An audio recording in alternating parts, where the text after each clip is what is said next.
So hello everyone, and we're going to now start on the second part of our tutorial for week 1. So every time you see tutorial 1, tutorial 2, that refers to the week we're in. So you can tie that to the schedule outside the desk. And we have two components, the first one from Toowoomba and the second one from Springfield. We're going to look at different questions in each one of these parts of the tutorial. Now, we've already talked about what's expected of you as far as being able to succeed in this legal analysis or legal skills part of the course. And we're going to start talking about the Wentworth-Miller method. You can Google this and you'll find that this method comes from the United States, and it has been used there in most law schools for over 30 years now. Now, what I need from you in relation to the Wentworth-Miller method is to use it for planning. Not as much as using it to write up something for your final exam. It's the idea that you can plan your question answer before you start writing. So, what does it require? Every time you are presented with a scenario or a problem of sorts, please make sure that you understand clearly who the parties to the conflict are. Okay? Sometimes this could be a very tricky question, but for your purposes, because it's an introduction to law, most likely than not, it's going to be two parties, but just you need to know what they want and how they're going to, what kind of premises, we call them, they're going to raise. So once you identify the parties to the conflict, you need to identify their objectives.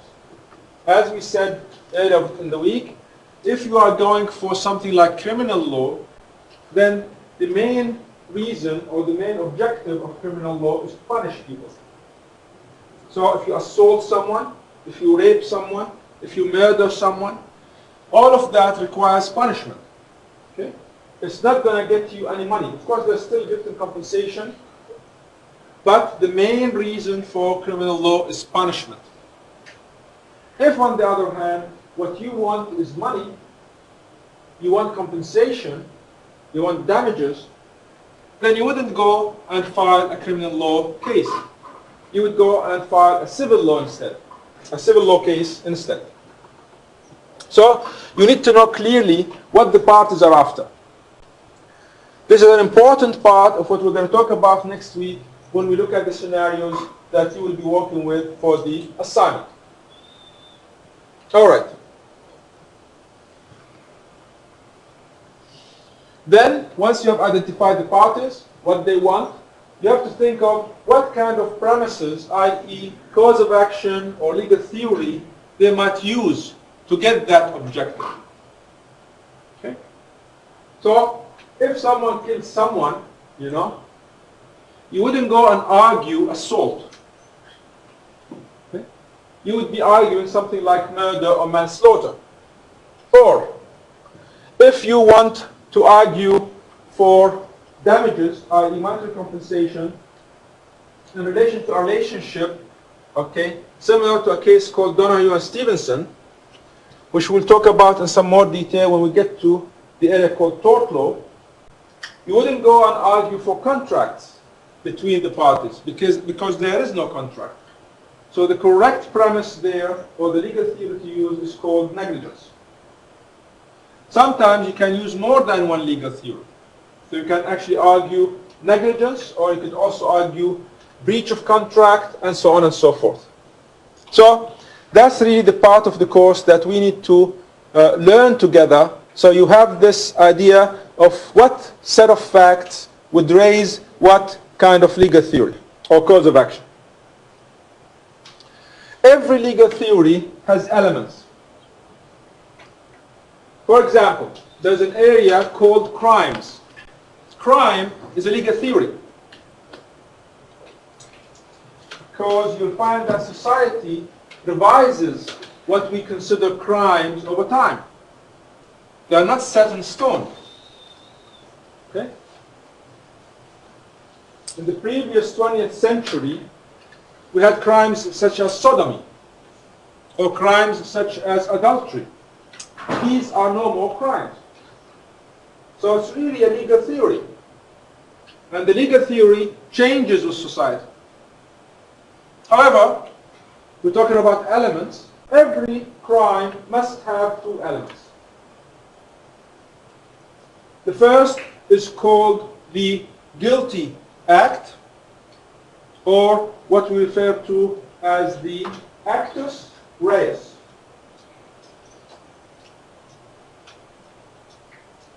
And you have to have the guilty mind, or what we refer to as the mens rea.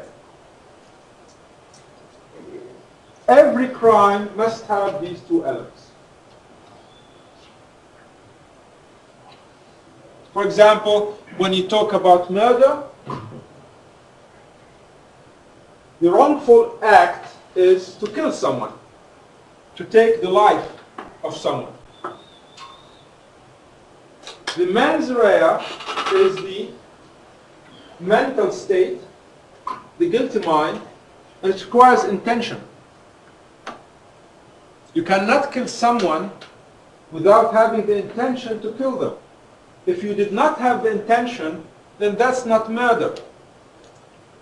It's a different type of crime that could be something like manslaughter, which requires a different mens rea, a different mental element. In terms of negligence, you have three elements, as we said before: the duty of care, the breach of that duty, and causation that created a certain type of damage, which could be physical injury or it could be of the economic type. In terms of contracts, we're going to talk about three different areas of elements. The first relates to the existence of a contract.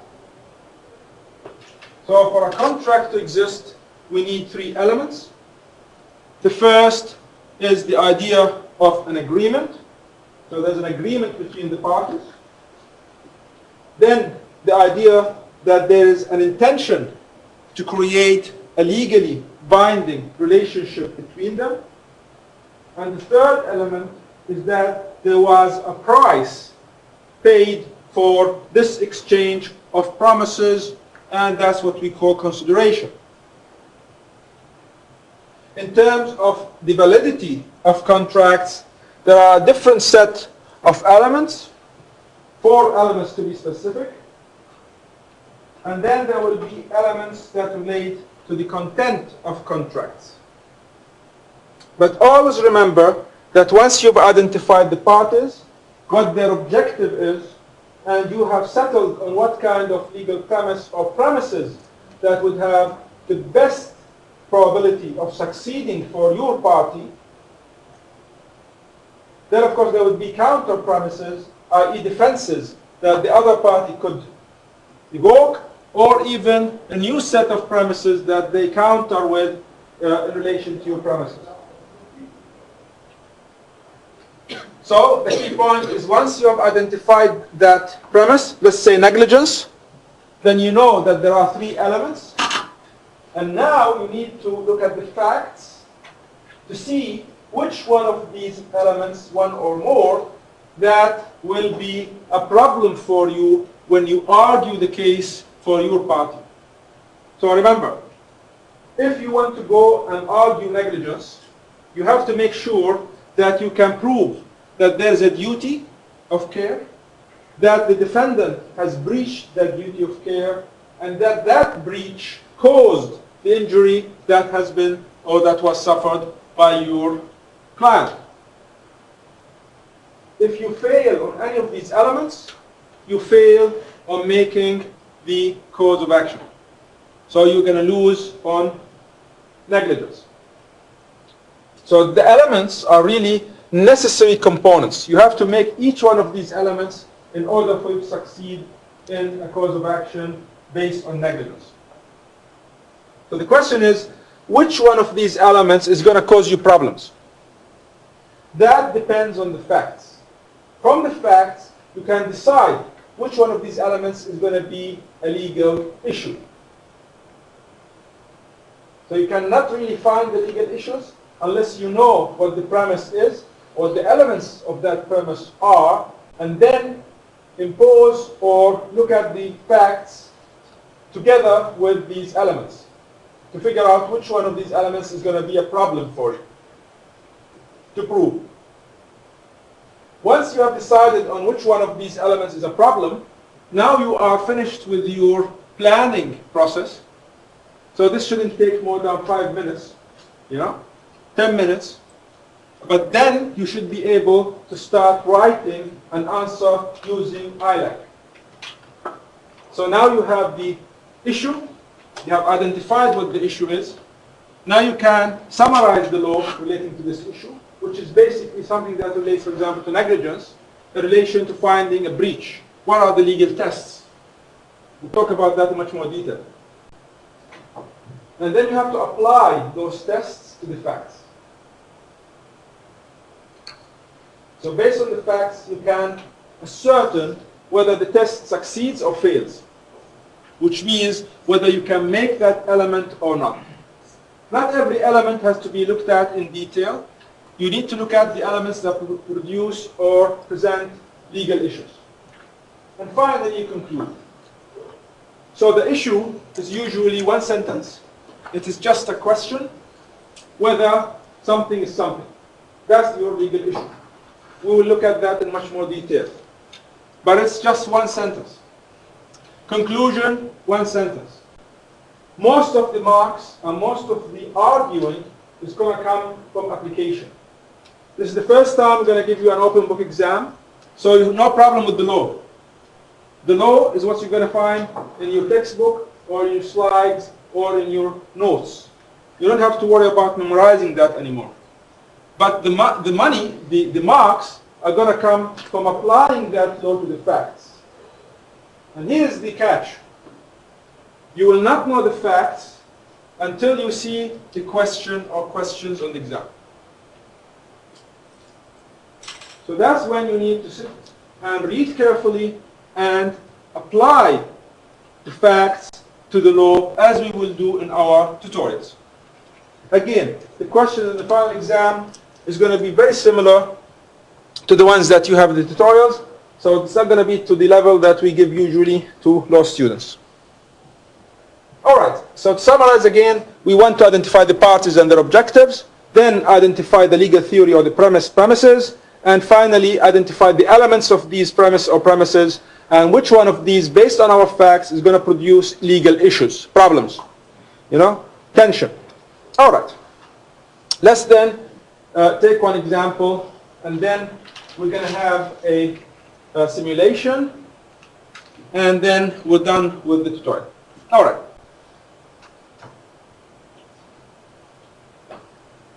We haven't learned any premises yet. Doesn't matter. I just want you to start thinking the way someone who's doing legal analysis would. So, Bob explains to Sally that he has a block of land for sale.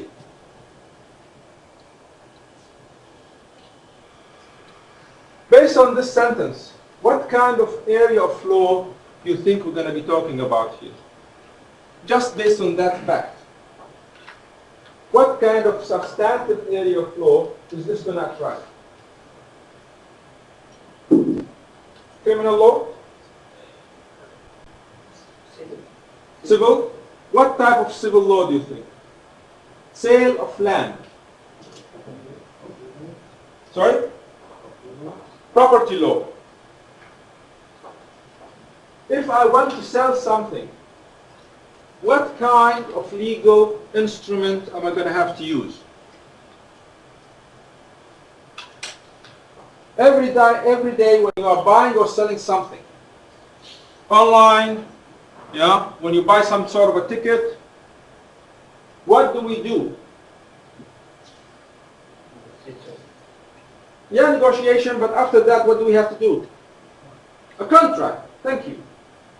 Every time you buy and sell, you have to use the legal instrument called a contract.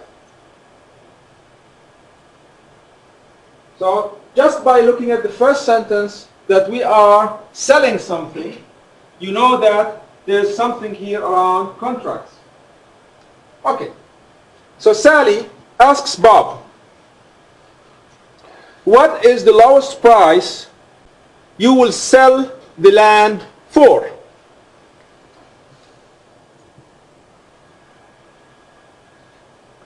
What is the lowest price you will sell the land for? Bob replies, $1,000. Could be 1 million, whatever. Sally says, great. I will buy it for 1,000. And Bob doesn't reply. Now, you would always hear that the law is nothing more than common sense. The problem is, of course, is that no one knows what common sense is. So we came up with this legal theory called the reasonable person. The reasonable person, what would they think, if they look at this set of facts? What do you think? We haven't studied contract law, of course, but just commonsensically. Bob explains that he has a block of land for sale. Sally says to him, what is the lowest price? He says 1,000. And she says, great, I'll buy it. And he doesn't say anything else. Do you think Sally can go to the court and say, I want the land? No. Is that commonsensical? Why not? Because who would sell land for $1,000? Okay? $1 million. So let's change that to $1 million. Does that then take away this problem with common sense? No. So let's just say that he said 1 million and she said, I'll buy it for 1 million. Does that change anything? No. No? It's still not commonsensical? Is that not a poorly written contract? Come again? Is that not a poorly written contract? A poorly written contract. Or a contract in the world? So what does that mean? It's a poorly written contract. It's a verbal contract, nothing says. No, there's no verbal. There's no no agreement verbal whatsoever. contract. No verbal agreement whatsoever. He never said he will sell it to her. Okay. Some say, I think that was your point, some say this is a verbal contract. It's just whack, whack, whack, whack, whack, whack. There's nothing in writing. So, if it's not in writing, it wouldn't be commonsensical that Bob should be held accountable and sell the land to Sally? Just because it's not in writing? Who decides whether it should be in writing or not? The law. You reckon that there are certain types of contracts that would need to be in writing? Like what? Contracts for what? Selling land. For the sale of land. Let's forget about that fact. Let's think you don't know that. And let's assume that this, in fact, would be a valid contract even though if it's not in writing. Would you then be satisfied that it would be commonsensical for Bob to be held to his part of the bargain and give Sally the land? Still not? Why not? It's up to him whoever he sells it to. Because it's up to him whom he sells it to. But she asked him and he answered. And she said, I accept. Why wouldn't you want her to get this land? Someone might offer a higher price. Into stage of class 2 sellers. Yeah, but she said what's the lowest price you sell the land for? What if someone were to offer $2 million? Is he still held accountable to sell to her? I don't know. So someone says, why can't he sell for 2 million? Maybe someone would come and say, I'll buy it for 2 million. Why would you stop him from selling the land for 2 million? Is that reasonable? So, from an economic perspective, would you prefer the land to be sold at 1 million or at 2 million? Why? Because people, when they give you a price, that price is a signal as to the value of the land to them. They value the land more than the guy or the girl who is going to buy it for $1 million. So whom would you give the land to? The person who values it more or the person who values it less? Why would you do that? Because more likely than not, they're going to use it in a more economically productive way. That's why they associate that value to this land. So contract law is always going to look at efficiency. We're not going to discuss this in any more detail because that's another course we teach. But for this course, remember that everything has a rational reason behind it, commonsensical reason. So what was the problem with this contract? Assuming that we can't have a contract verbal for the selling of land. What was really the problem with this contract? So, Bob does not agree. He hasn't agreed yet. All right, let me put it in a different way. What would you change in order for this to become a binding contract, i.e. a good contract, an efficient contract? He will sell it for $1 million. So, if she asked, what? She can ask the same question, but probably will say, I will sell the land to you for Okay. $1 million. So someone's saying, we can go with the same question, what is the lowest price you will sell the land for? And then, in order for this to become a binding contract, Bob has to say, I will sell the land to you for $1 million. Do you agree? Okay. Okay. Because he made what we call an offer, I will sell the land to you for $1 million. Okay. What other possibilities? If she asks, could I buy it for $1 million, instead of saying, I will buy it. Okay. So to make the intrusion minimal and surgical, which part of her question would you modify to make this a binding contract? She would have to ask if it can be sold to her for any price for the offer. So surgically, which part of the question would you take out or add? Great, I will buy it. So what's the question? You remove great, I will buy it for $1 million. And No, put- I'm looking at the first question. If I want to modify the question that Sally asked to make sure that this becomes a commonsensical contract. I'd put to me in the middle of land and form. So what is the lowest price you will sell The land to me for. the land to me for? Any other ideas? What is the problem with this question? Well, she hasn't stated beforehand, I suppose, that she intended to buy anything or was in the market to buy anything. People, what was your name? Anna. Anna. Anna said what? She said, what if someone comes and buys it, wants to buy this for $2 million? And we said, you better actually sell it to that person. Why? Because they value the land more. How can you remove that possibility by changing the question that Sally asked? The lowest price. Get rid of that. So, you agree? If I say something like, what is what? What is the Price she was selling. price you will sell the land for? If I ask the question, what is the price you will sell the land for? And someone answers $1 million.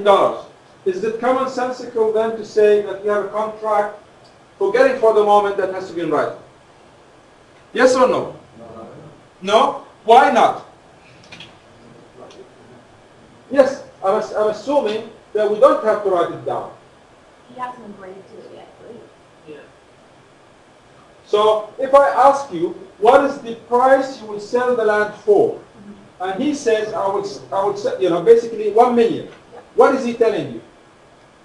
What does he want? That's how much he wants for it, but not necessarily that's what he's going to sell it to you for. So how would you know that's what he wants to sell it to you for? Well, that's where you could have added a question to me. He agrees at the end, says. But don't you infer that from the question? Does it really matter whether it's to her or someone else? If someone asks, what is the price? So, If you go to a shop,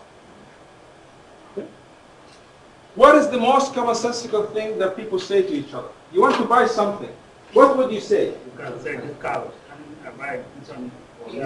How much? Is this a matter of will you sell it? We're talking about common sense. What do you usually do when you go to buy something? What do you say? How much? Does it say how much you are going to sell this to me or to my cousin or to this person? How much? And the person, when they say how much, what does that give you? What kind of impression are they giving you? So, I have a pen. Okay?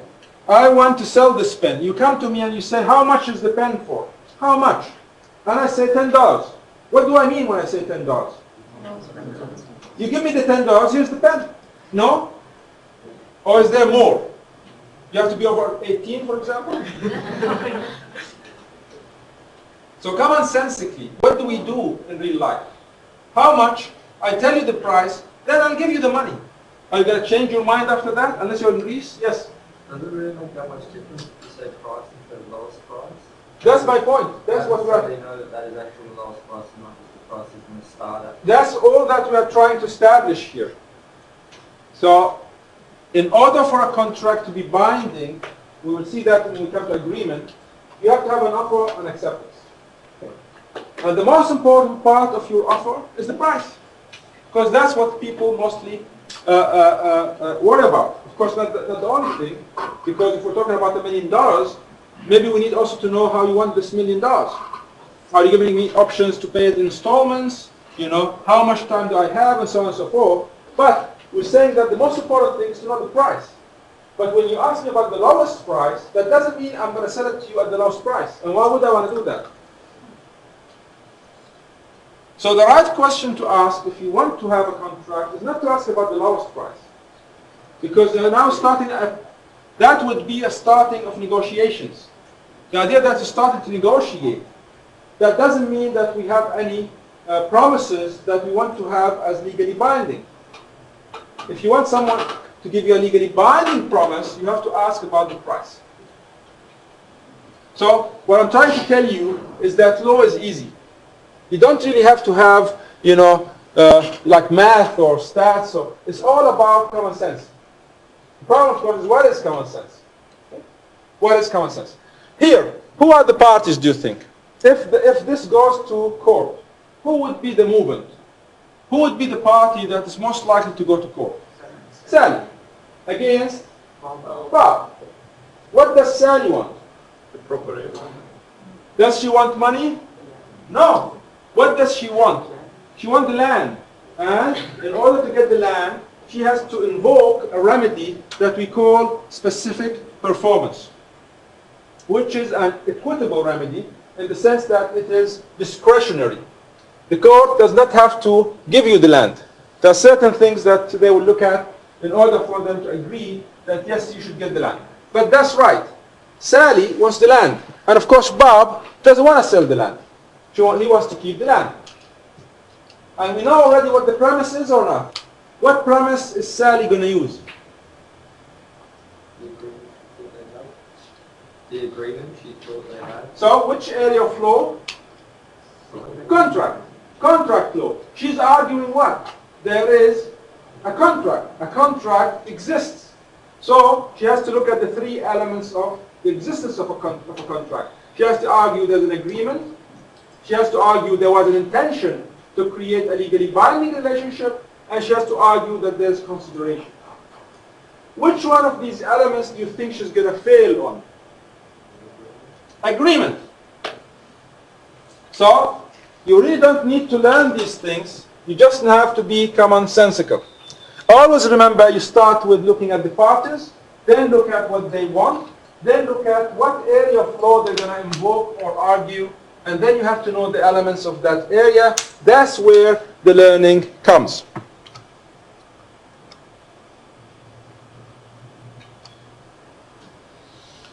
So, she's arguing basically that a contract exists, and that contract is a valid contract. And the reason I put valid, because that point about this contract has to be in writing comes into the validity of the contract rather than the existence. So if the law says you have to have this contract in writing, the contract exists, but it is invalid. And if it's invalid, then you wouldn't be able to enforce it, which means if you go to the court would tell you, I cannot enforce this contract, i.e. I cannot give you specific performance, i.e. I cannot tell Bob and force him to sell the land to you, Sally. So we see now that there are three elements. Okay? At least when we look at the existence of the contract, but not all elements are going to be as relevant to this problem that we have with the question that Sally asked. So the question really raises the problem of agreement, and you need to spend most of the time analyzing that first part, whether there is an agreement or not. How do you do that? It depends on the legal theory and the questions or the tests that need to be, the questions that you need to ask and then answer.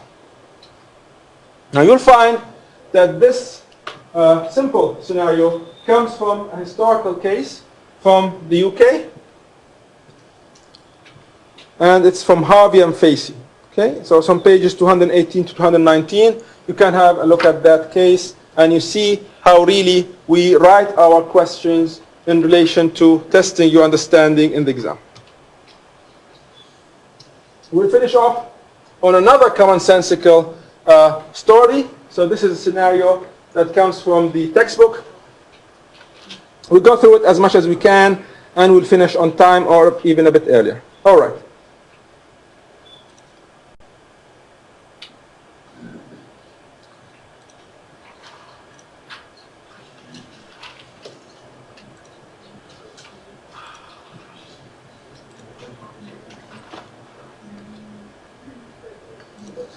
So this is our multimedia component of the textbook. I'm hoping to get you even to look at another textbook from Wiley, and it provides a different approach to these simulations just to see which one you prefer, you know, in terms of actually moving forward for the next cohort and so on. Let's look at these simulations. I think there's only one for this. So this is about tort law, okay? And a tort really is a French word. Okay? It's like tort, okay, which means twist, and it's really twist because it's a wrong. Okay, so the idea is a civil wrong, not a criminal wrong. So if something like this happens, you're looking for money. You're not looking for punishment. So if you want to argue anything under tort law, you're simply saying there is this set of rights and liabilities, and I'm going to argue that set because I want compensation. I don't want punishment. I want compensation. Let's look at this simulation, even though we haven't touched upon tort law, but just to give you an idea of how we go through the analysis.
All right.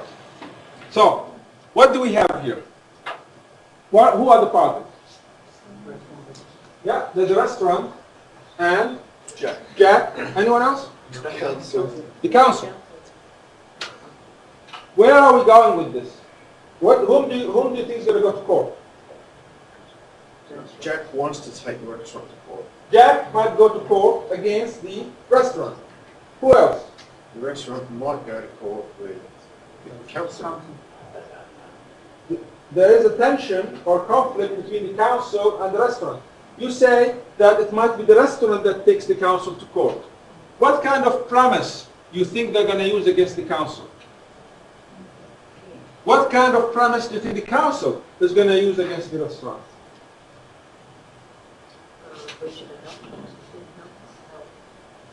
The council might go and say, you breached certain health standards, health and safety standards.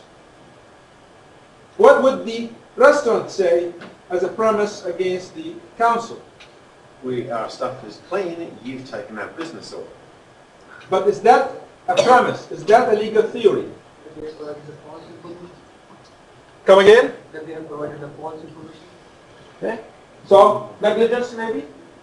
They were negligent in the way they conducted their investigation or in the way that they have written their report, maybe? Yes? Defamation of character. Okay. So, defamation is one of the torts that we will be studying. But we will also be studying something called injurious falsehood. Defamation is about attacking the reputation of an individual. Injurious falsehood is about attacking the reputation of a what? Business. So more likely than not, it's not going to be defamation. It's more likely than not going to be the reputation of the restaurant. So maybe injurious falsehood. So far, we know what the parties are. Okay, what are their objectives? If Jack takes the restaurant to court, what premise are they going to use? Why would Jack take the restaurant to court? Yeah, why would they? What happened to Jack? He was sick. But No. He claims he was sick. Okay, he claims he was sick. But he called the council put it on there. What would Jack have to gain from taking him to court? Yeah, what is Jack after? What is his objective? If he takes them to court, what does he want? Money. He wants money. Can he get the money? You want some money or not? Can you get the money or not? No? If you have suffered an injury, okay? Like for example this gastro problem that you have, is that going to cost you money or not? If you have to take time off work, Time of work, maybe you don't have insurance, maybe some other reasons, maybe someone needs to take care of you. All of these costs, are you able to get compensation for or not? Now there are insurance issues. Now we're not going to go there for now. I just want to keep it between these two parties. Between Jack and the restaurant. If Jack decides to go after the restaurant, why? Because they want compensation for these injuries. What kind of premise do you think they're going to use? Could be health and safety, but I think that's more the domain of the council. What would you argue for money from the restaurant?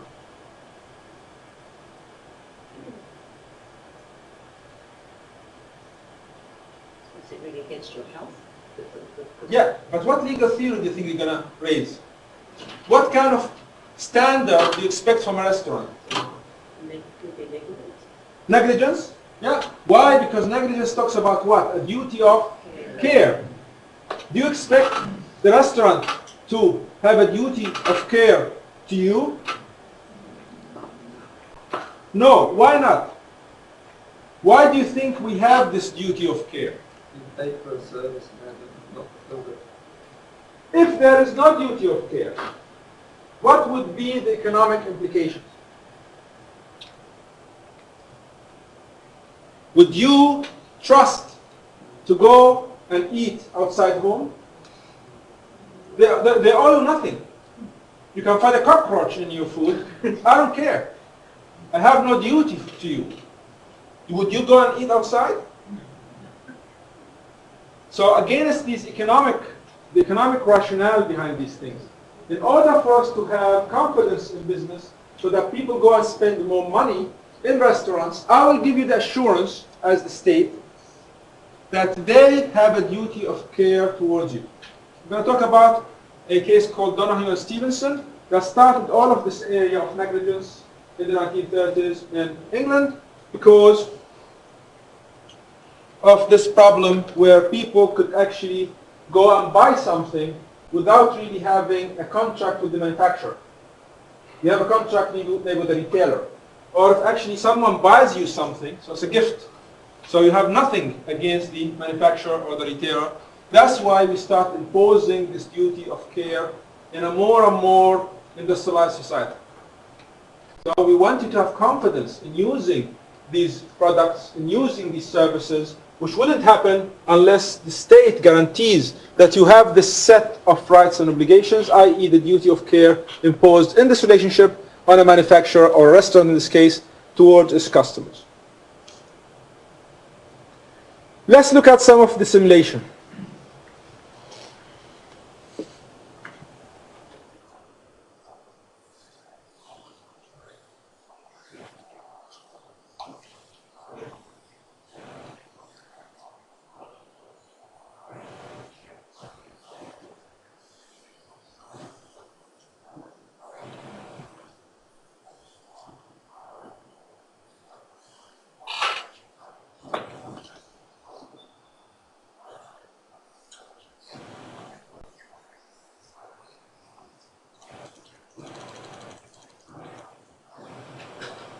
Let's continue.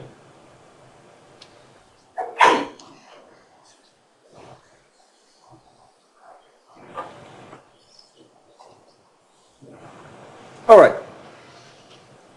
So let's look at these three options. It says, what is your first step to ensure that your restaurant follows appropriate food hygiene standards?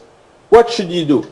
Option 1, fire Ian, the chef, for failing to keep the kitchen clean and ensure that food is prepared properly. Option 2, educate your staff on proper hygiene practices and implement regular checks of fridges and hard-to-reach areas. Option 3, put some signs up in the kitchen about hygiene standards and tell the staff that they will be fired if they don't comply with the rules. As someone who's studying business, supposedly maybe you will be even owning some kind of business, which option would you go with? Option 2. Okay. Option 3. All right. Anyone for option 1? Option 1. So someone thinks the best option is to fire Ian. Why do you think that's the best option as opposed to educating the staff or putting up the signs in the kitchen? If he's a head chef, he's had multiple years behind his belt, the staff may be new and might not know all the rules that they need to keep up to date with, and if there's scraps and egg throwing cockroaches and whatnot, it obviously means that it's not just in one day that he forgot to clean up, it's been going on for a while. Great. He should know better, they may not.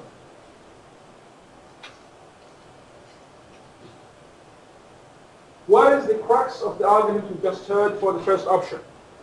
The fact that Ian is what? Yes, but also, why did he think that you need to fire him? The crux of the argument is what? So you have to reduce. You have to reduce to the bare minimum. What is he talking about? This argument is about what? Ian being what? Sorry? Why do you think he should be fired?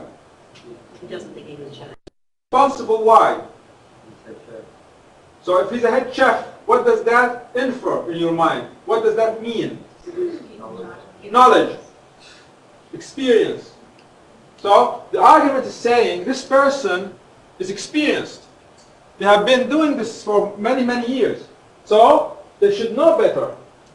They should know that they have this problem with the cockroach eggs. Yes? And what's the weakness with this problem? If you fire them, how long is it going to take to get someone as experienced back? So you are the owner of this restaurant. Okay? Your problem is what? You're afraid that this report on this website is going to do what to your business? It's going to reduce your profitability. It already has something. And it already has. Do you think that firing the head chef is going to help you improve on that aspect of reducing your profitability, your reputation? In the public's eye, The maybe. reputation attaches to whom? Business name. The French Quarter. It attaches more to actually whom? The owner or the business manager. Okay. You are the facade, you are the face of this business. Another argument. If you fire the head chef, what's going to happen next? Get a new chef. What's going to happen in the period between firing and getting a new chef? What do you need to ensure? You have to ensure that the new chef at least is going to be more aware of these hygiene standards than the old chef. And is that going to take more time? Research, cost associated with finding a new chef? Maybe not. So all of this is speculation. But these are the kind of issues, the kind of considerations you have to take into account when you decide on the first option. Let's park it there and go to the second option. Educate your staff on proper hygiene practices and implement regular checks of fridges and how to reach areas. Who wants this second option? Okay, anyone wants to argue for it? Why do you think this is the best option?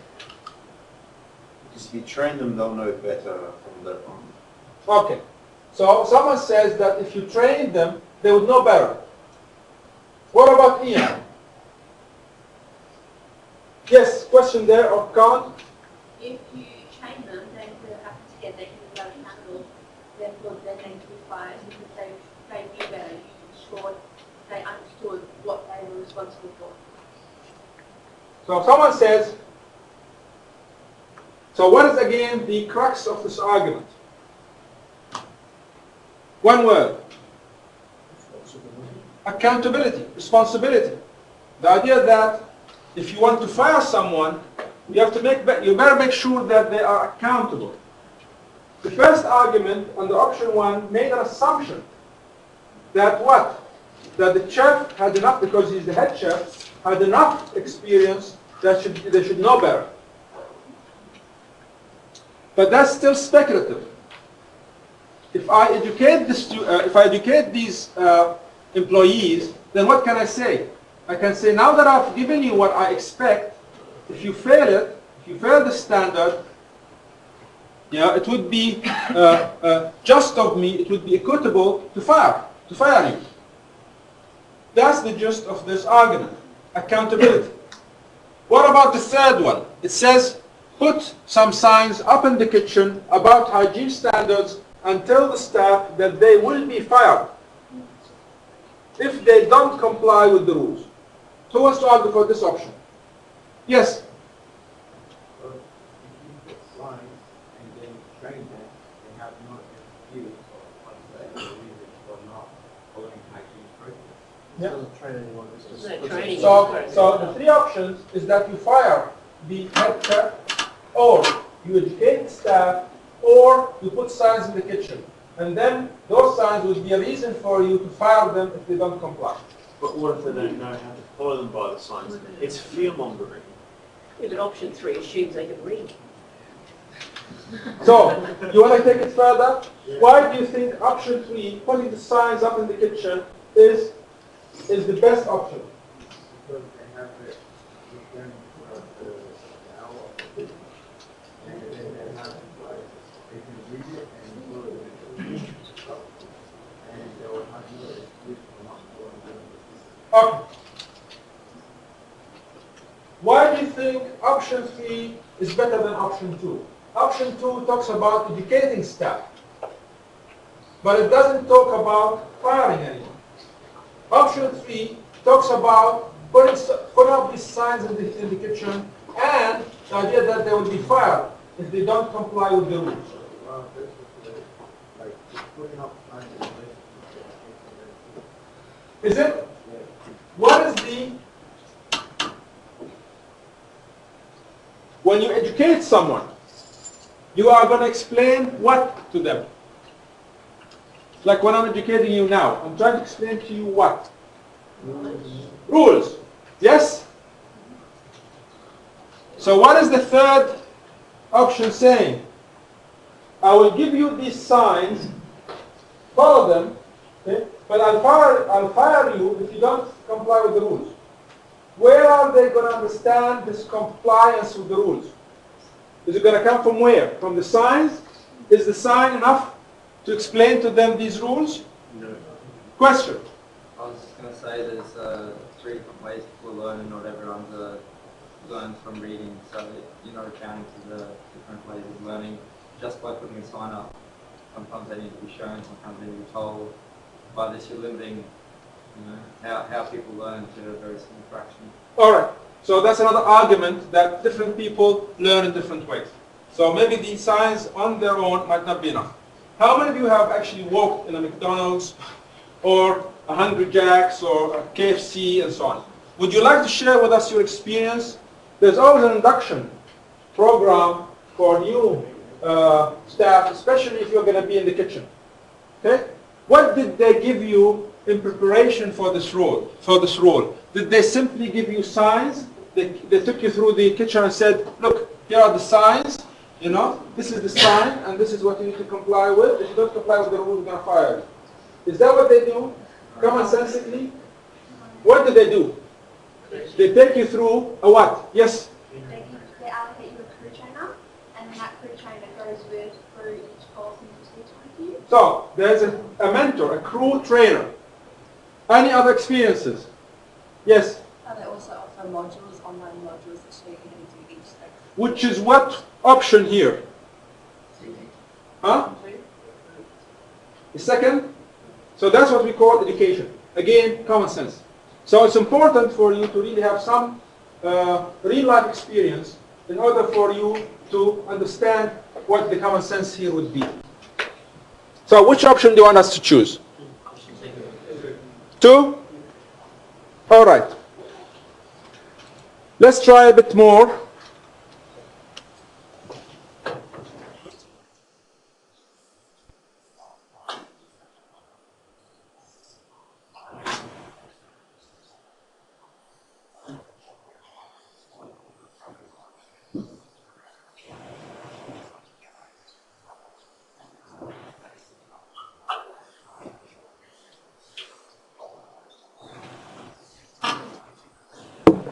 Let's continue.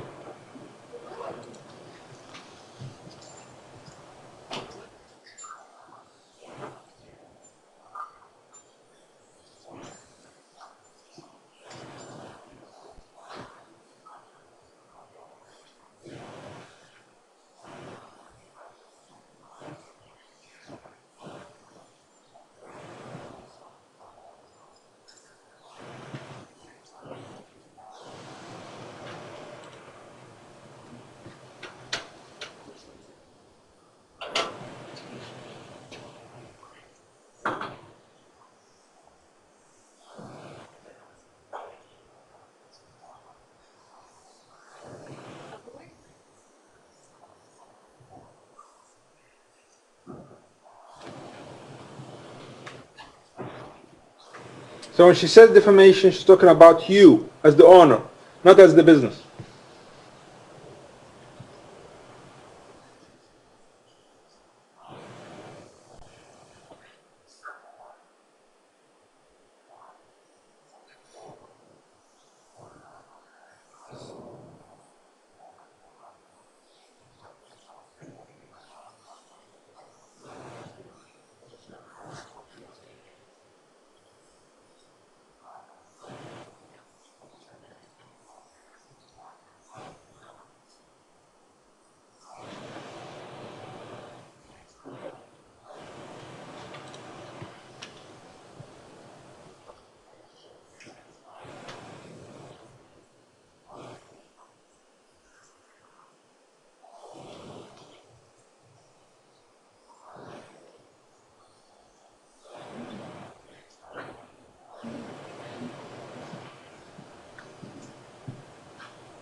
So quickly, three options.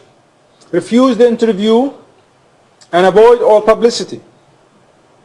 Option 2, still refuse the interview but issue a statement to the press.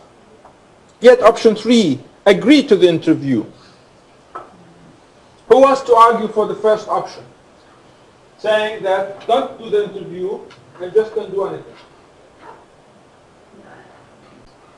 Who wants this option? No. People will see your hiding. Why is this not a good option? Because people are going to see that you're hiding. As the owner or as the manager of this business, once you have this bad publicity on the website, do you have any duty to react? So if you are, for example, the CEO of a publicly held company that has shareholders, do you think you have a duty to say something? What about option 2? It says, refuse the interview, but issue a statement to the press. Does this make sense? Yes. Why? So what's the difference from option 1? You are going to react, but you are going to issue a statement to the press. Why not go to option 3 and do the interview? Too risky. Why is it too risky? They ask questions, sometimes it can be hard to turn them on the spot. You made a fault and it's hard to put the blame on anyone else, but they said not to as business advice. So let's look at the risk. Someone says it's too risky. What is it in the interview that's too risky? How much control do you have on the final product that's going to be shown on TV? No. None. Why none? Because what can they do to your statements, to your answers?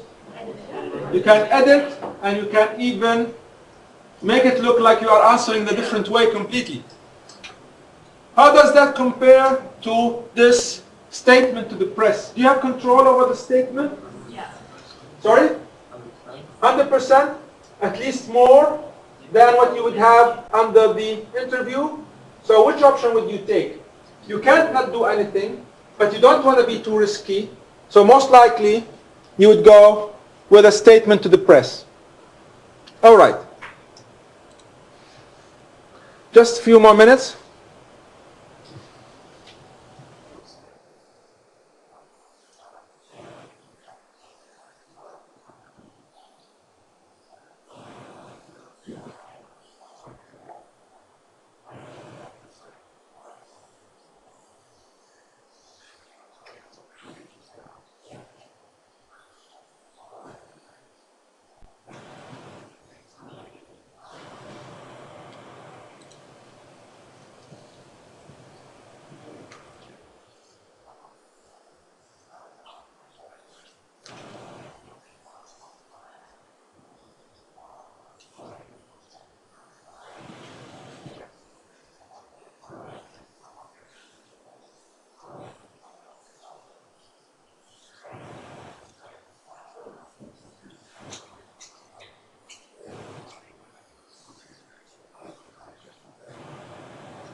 Quickly. First option, refer the letter to your solicitor and ask whether you should offer an out-of-court settlement. Yes. Yep. Or Option 1. ignore the letter, or take the letter to your business advisor and ask for his advice. 1. Why 1? Because this is what?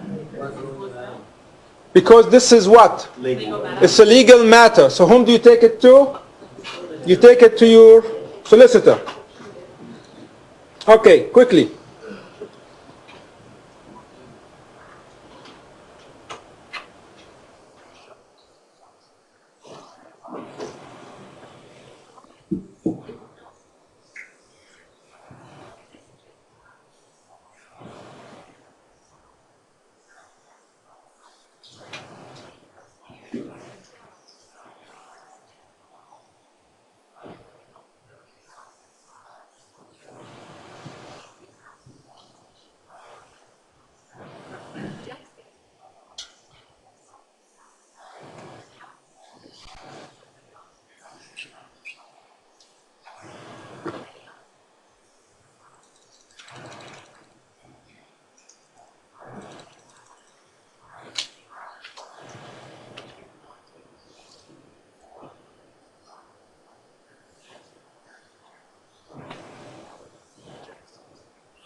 All right.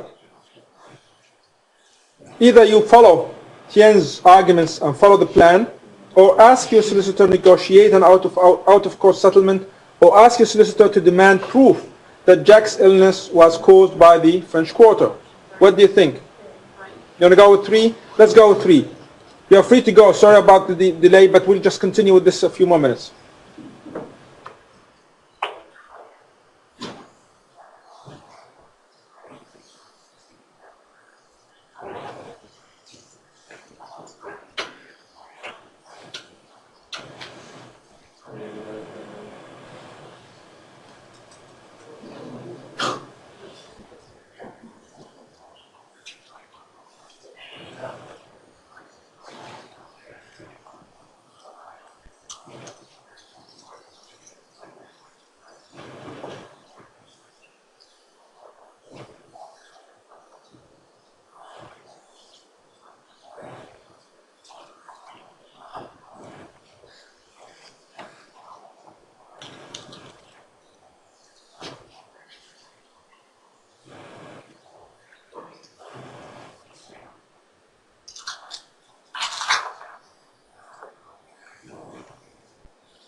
What do you think? Should you appeal or not?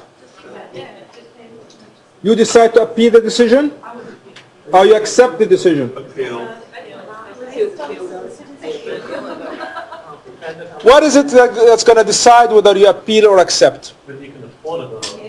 And the probability that you can actually win on appeal. Remember, appeal is always on areas of fact, areas of law, not areas of fact. All right, let's say that you are going to appeal. Let's see what happens.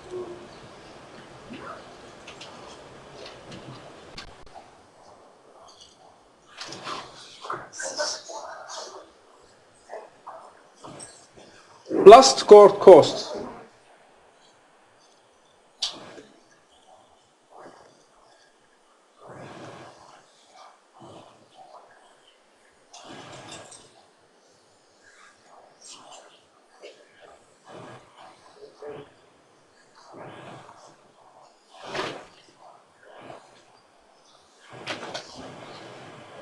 Okay, so this is the report at the end. So you can go through your own report. These simulations are available for most of the lectures we're going to cover, and I'm going to expose you as well to other type of simulations, hopefully from Wiley, if we get the chance to do so. We'll leave it here for now, and I'll see you next week.